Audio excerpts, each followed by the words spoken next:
also known as Pretty Lights, started his project in early 2000s with the help of a friend, Michael Menard. If you're familiar with Pretty Lights, you're most probably familiar with Michael Menard as well. In 2004, Derek Vincent Smith started playing on his own for live shows and bands, and he was opening up for acts quickly like the Disco Biscuits in his hometown, Denver, Colorado. The reason why he blew up so quickly was because he offered a niche to the market that wasn't yet there.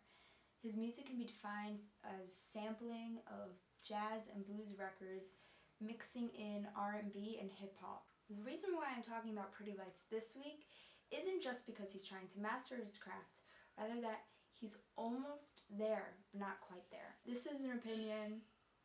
I have a feeling that Pretty Lights, shares this opinion with me. Pretty Lights' music was old-time, glitchy, super great, awesome sampling, but it wasn't quite there. And Derek Vincent Smith needed something that challenged him. So in 2012, he decided, I'm going to challenge myself.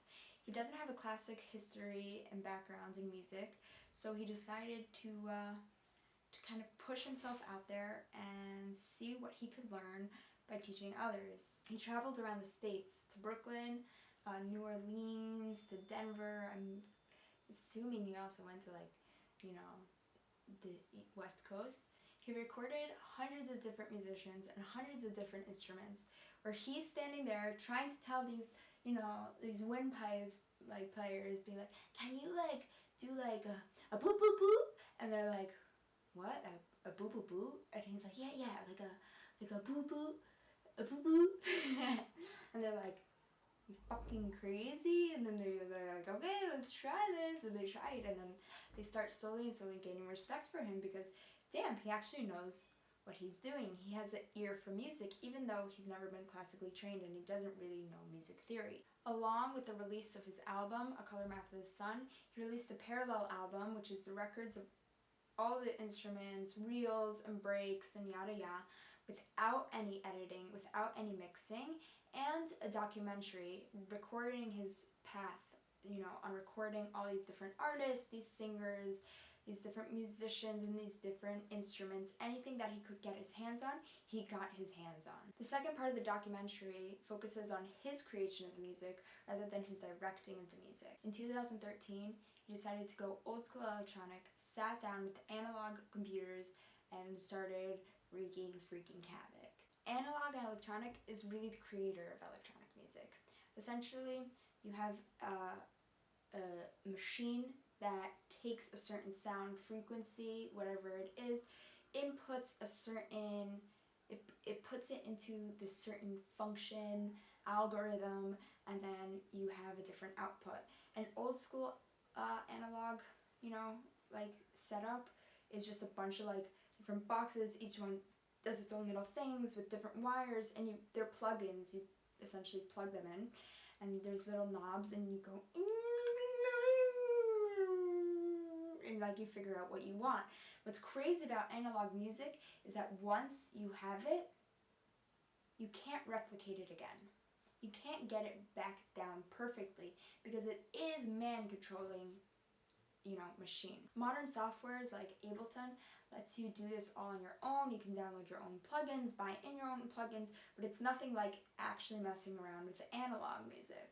So analog music is a lot of, let me plug this here and let me plug this there, and guessing game and waiting game and trying to figure out the right kind of, it takes a lot of patience essentially. And he spent the majority of 2013 working on mixing all of these records and sampling all these records that he directed himself. They're all his own creation, and now he has to mix all of them. I do think that Derek Vincent Smith did everything right with this album.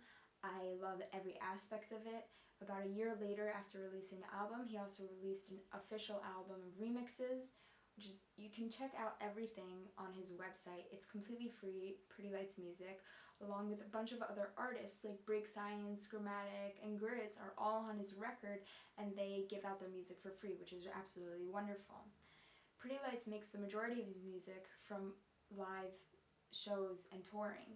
Now, I saw him at New Year's 2011, and I've seen him since, but I'm going to say that nothing really, his most recent times that I've seen him hasn't really lived up to seeing him in 2011.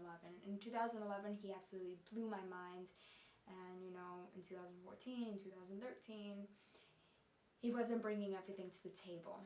However, I have never seen him with a live band, and I'm assuming that it's a completely different experience watching him with a live band. I think he's more into the music and he's more devoted, because here he is really showing the capabilities of electronic music, and he's taking the transfusion of these two genres, these two types of music, and really blending them really, really well. I think Derek Vincent Smith also gives a great name to electronic music. I think that his newest album has a completely different sound than his older stuff, even though they will all have that trademark blues and jazz. Derek Vincent Smith has a style, and that's why I think that he gained big. Another thing worth noting about Derek Vincent Smith is the fact that even though he's not touring as much as he used to be, and he's not just throwing music out there, is really to note for the fact that he's not selling out. Even though this whole industry is about let's make more money and more money and more money, a lot of artists nowadays, when they make it big time, feel pressure to keep putting out music. For example, Martin Garrix. I think that the industry destroyed this kid. I think that all these big artists were like, oh, we've been in this big run and we know how it is, and you have to keep putting out music and keep putting out music, and then, you know, the next 10 singles that he's produced all go by the same formula, and even though that's worked for one song, unfortunately it didn't work for the rest of his songs. Derek Vincent Smith also every week puts out a mixtape on SiriusXM, but he posts them every once in a while on his SoundCloud. I suggest it because not only is he remixing his own music, he's always bringing in new tracks and new songs, you know, made by hundreds of different artists around the world. I don't think this is to say that Derek Vincent Smith isn't a good musician. I think he really is. It's not to say that I'm disappointed by his music at all. I'm really not. His most recent album is by far my favorite album of his. I personally enjoy his music, listening to that album, for example, more than I like listening to most of Simon Prosper's music. However, I think that he himself realizes that he needs to step up just a little bit higher, and then he'll really gain that, you know, that round of applause. And I'm really rooting for him. I really hope that he comes out with something, whether he takes his time or it comes out within the next month. I'm really excited for him. That's all I have to say for this week. I'm very excited for next